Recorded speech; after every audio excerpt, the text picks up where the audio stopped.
So here we have a block moving up at theta is equal to 30 degrees with a velocity of 5 meters per second, stops after 0.5 seconds, and we have to find the value of mu.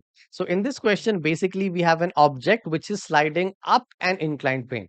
How can we say that? Since it is mentioned that the block is moving up at an angle, this implies that the block is sliding up an inclined plane and the angle of inclination is 30 degrees. Initial velocity of the block is 5 meters per second, so it slides up, it slows down because of the friction of the incline and eventually stops after 0.5 seconds. So we have to find the value of mu. So the approach to solving this question is, first we need to figure out the value of acceleration. Let us understand how to find the acceleration of a block which is sliding up an inclined plane by making a diagram. How to figure out the acceleration of a block which is sliding up the incline. So the diagram stays the same. We have a block kept on an incline of angle of inclination theta. So we will apply the same steps. Step 1, draw the forces acting on this object. So we'll have weight mg acting downwards. We have normal reaction going perpendicular to the incline, and friction of course will be there since we are assuming that the incline is rough. But the direction of friction is very important. Since the block is now sliding up the incline, the direction of friction will be down the incline since it opposes the slipping motion. So step 1, let's draw the free body diagram. Mg acting downwards. Normal reaction is perpendicular to the incline and kinetic friction will be along the incline but going downwards. So like in the previous case, we will break the mg into two components, mg cos theta and mg sin theta. Now again, all we need to do is figure out the net force. So acceleration is net force divided by m.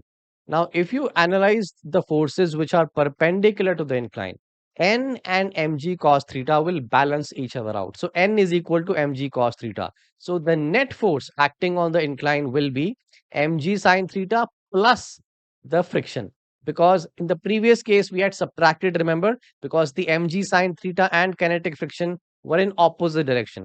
But in this case, mg sin theta and kinetic friction, they both are acting in the same direction down the plane. So we'll have to add to get the resultant. So the net force will be mg sin theta plus fk. Fk, we know the formula, mu times the normal reaction, and in this case normal reaction is equal to mg cos theta.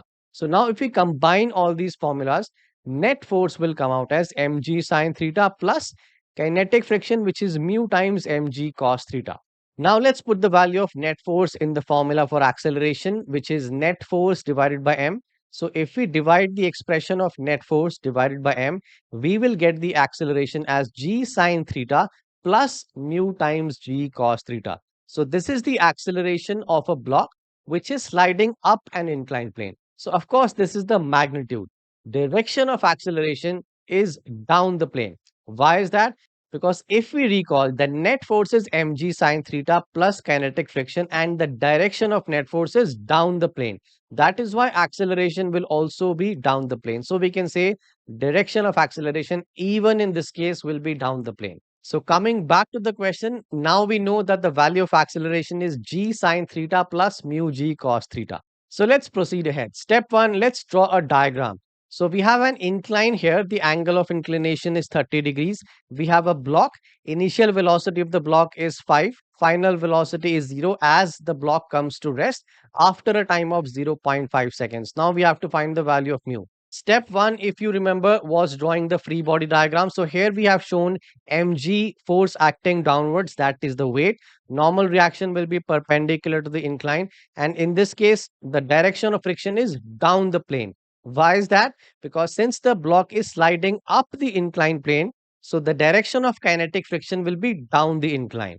And how did we find the acceleration? Using the Newton's second law, the net force acting on the block will be friction plus mg sin theta. Mg sin theta is that component of weight which is acting along the incline. So we know the formula for acceleration is g sin theta plus mu g cos theta.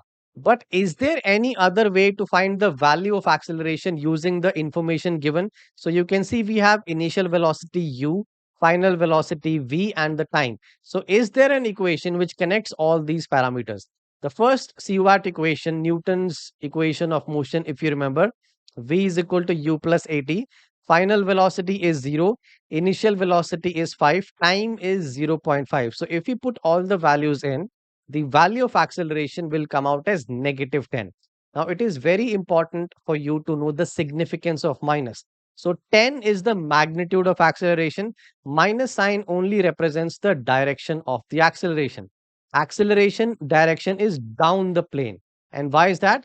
Because the net force was mg sine theta plus friction. So the entire net force is down the incline, which means acceleration is also down the incline. So negative sign only represents the direction. So we can write this as acceleration is 10, that is the magnitude, and the direction is down the plane. Now, coming back to our original expression of acceleration, which we had derived, g sine theta plus mu g cos theta.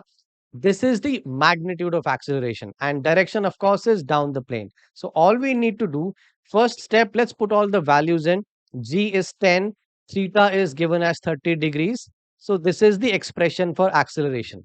All we need to do is equate this expression, which incidentally is the magnitude of acceleration. So we equate this with the value of acceleration as 10. So 10 sine 30 plus mu into 10 cos 30 equals to 10. And now if we simplify this expression, the value of mu will come out as 0.577. And if you look at the options, it is option A, which is the right answer for this question. Now, please be careful about one common mistake which a lot of students make. So, they know the expression of acceleration fine, but by mistake, what do? They equate this expression with negative 10. Now, that is wrong. Why is it wrong? Because the expression for acceleration, which we have figured out, which we had derived, this only gives you the magnitude. So, we can equate the magnitude to another magnitude. And earlier, we had figured out acceleration was negative 10, so the magnitude of acceleration is 10. That is why the expression needs to be equated to 10 and not negative 10. So just be careful about that common mistake. Otherwise, the question is pretty simple. Hence, option A is the answer to this question.